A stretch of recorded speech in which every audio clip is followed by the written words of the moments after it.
ليث البارحه نشرنا حسابك بالفيسبوك، اوكي؟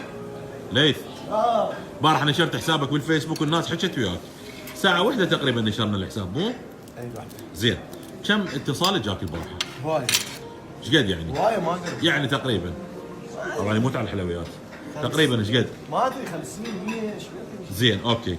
كم طلب صداقه؟ تتغدى حيخلص الغداء. هسه كم طلب صداقه وصل لك؟ جماعتنا عراقيين هواي. ايش قد يعني؟ بس وش لاحقني انت وين لاحقني؟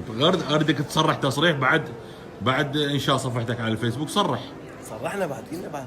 يعني البارحه شو وقت خلوك تنام؟ يقول لك ما نام ل 6 الصبح. لا نمت بثنتين ثنتين ونص. يا ثنتين، احنا من انا صعدنا من الريسبشن بالثنتين. ليث ايه نمت اصلا نمت طفيت. لعد شلون داز لي مسج تقول لي انا من ورا العراقيين ما نمت ل 6 الصبح. يا بتغدى يا كابتن. بس باعوا لين فيديو مشاكل يا اخي. لين فيديو بدا يقبل يحكي. احنا لسه صالحنا تسوي لنا مشاكل يا اخي. كابتن الشرقاوي يا شنو هذا والله دمرني والله هذا.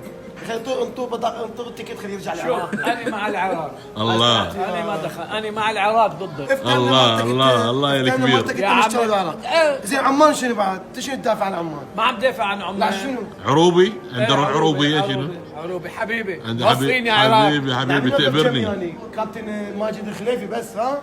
بس هسه شلون طلبت صداقه طقيتها وبت هسه اكو واحد ما يعرفك بالعراق؟ يلا غدر راح يخلص حيشيلوه يلا اوكي.